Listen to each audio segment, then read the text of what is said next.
નમસ્કાર વિદ્યાર્થી મિત્રો, આજે આપણે ધોરણ 7ના વિજ્ઞાન વિષયના એકમ વનસ્પતિમાં પ્રજનનના સ્વ અધ્યયન પોથી સોલ્યુશન વિશે ચર્ચા કરીશું.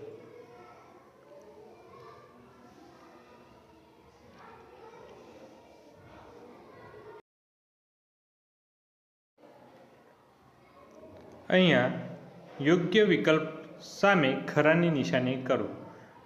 યીસ્ટમાં પ્રજનન ખાલી જગ્યા દ્વારા થાય છે.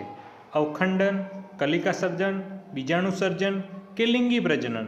તો એમાં આવશે કલિકા સર્જન. ત્યારબાદ કઈ વનસ્પતિના બીજ પ્રાણીઓના શરીરને ચોંટી દૂર સુધી ફેલાય છે? તો એમાં આવશે ગાડરિયું. ત્રીજો પ્રશ્ન, કયો છોડ મૂળમાંથી વૃદ્ધિ પામે છે? તો શક્કરિયું. ત્યારબાદ ફલિતાંડ શામાંથી ઉદ્ભવે છે? તો જન્યુઓમાંથી. વિવિધ પુષ્પોના અંડાશયમાં આવેલા છે. તો એક કે તેથી વધુ અંડકો.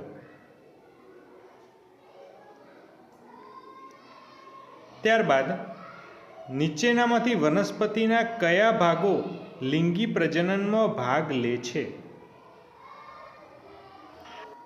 તો એમાં આવશે પુષ્પ અને બીજ એ લિંગી પ્રજનનમાં ભાગ લે છે. વિકલ્પ એ આવશે.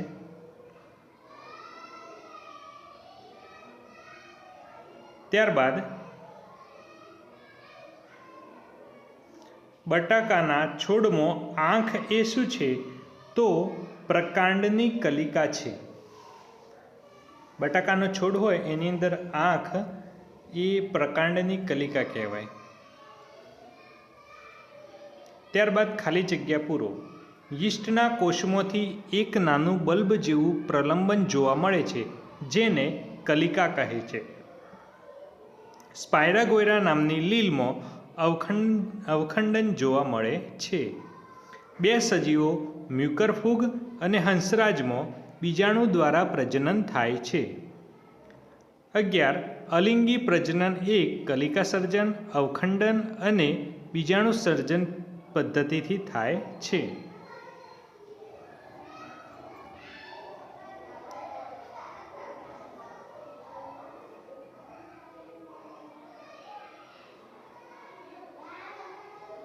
એના પછી અહીંયા જોડકા જોડો.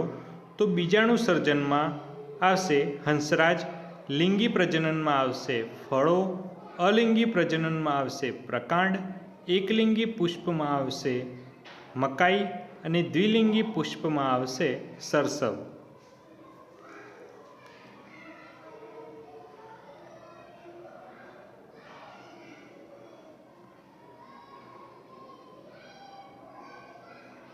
માગ્યા મુજબ પ્રશ્નોના જવાબ આપો. કયા કયા છોડમાં સ્વપરાગનયનની ક્રિયા થાય છે? તો સરસવ, ગુલાબ અને પેટુનિયામાં સ્વપરાગનયનની ક્રિયા થાય છે. કયા કયા છોડમાં પરપરાગનયનની ક્રિયા થાય છે? તો મકાઈ, પપૈયા અને કાકડીમાં પરપરાગનયનની ક્રિયા થાય છે. કયા કયા છોડમાં કલમ પદ્ધતિ દ્વારા પ્રજનન કરી શકાય છે? તો ગુલાબ, ચંપા, કરેણ વગેરે છોડમાં કલમ પદ્ધતિથી પ્રજનન કરી શકાય છે. પછી અહીંયા માસલ ફળ અને શુષ્ક ફળમાં વર્ગીકરણ કરો. તો માસલ ફળમાં આપણે જોઈએ તો એમાં બોર, કેરી, સફરજન, દ્રાક્ષ, મોસંબી, ટેટી, ચીકુ, નારિયેળ, કેળા વગેરે આવે.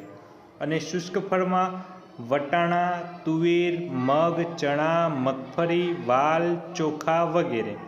પછી અહીંયા એકલિંગી પુષ્પ અને દ્વિલિંગી પુષ્પમાં વર્ગીકરણ કરો. તો અહીંયા એકલિંગી અને દ્વિલિંગી પુષ્પમાં આપણે વર્ગીકરણ કરેલું છે. કઈ વનસ્પતિઓના મૂળ નવો છોડ ઉત્પન્ન કરી શકે છે? તો શક્કરિયા અને ડહાલિયા નામના મૂળ નવો છોડ ઉત્પન્ન કરી શકે છે. વાનસ્પતિક કલિકા કોને કહે છે? તો નવો છોડ મૂળ, પ્રકાંડ, પર્ણ અને કલિકામાંથી ઉત્પન્ન થાય છે ત્યારે પ્રજનન વનસ્પતિના ભાગો દ્વારા થતું હોવાથી તેને વાનસ્પતિક પ્રજનન કહે છે.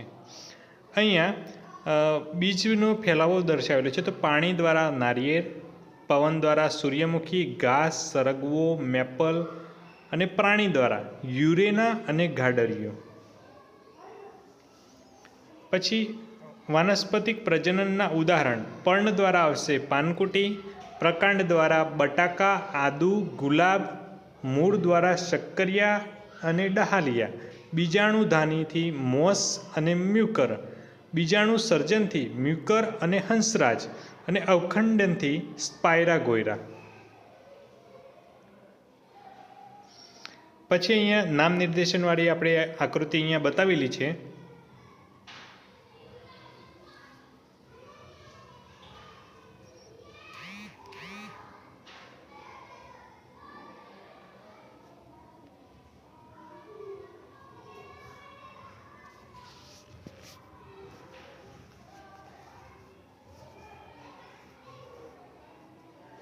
ફલિતાંડ નિર્માણની ઘટના આકૃતિ સહવર્ણો. તો અહીંયા આકૃતિ આપણે બતાવેલી છે કે જન્યુઓના સંયુગ્મનથી રચાતા કોષને ફલિતાંડ કહે છે.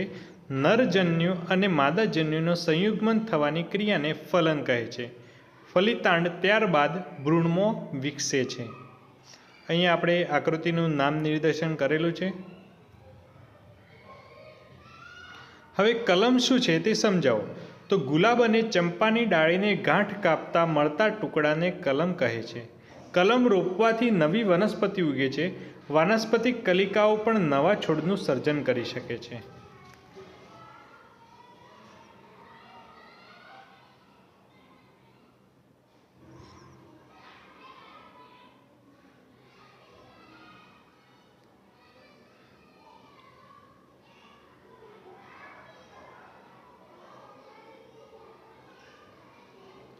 પછી પરાગનયન એટલે શું તેના પ્રકાર. તો પુષ્પના પરાગાશયમાંથી પરાગરજનું પરાગાસન તરફનું વહન એટલે પરાગનયન. પવન, પાણી અને કીટકો દ્વારા પરાગનયન થાય છે. તેના બે પ્રકાર છે, એક સ્વપરાગનયન, એક પરપરાગનયન. ખૂબ ખૂબ આભાર મિત્રો.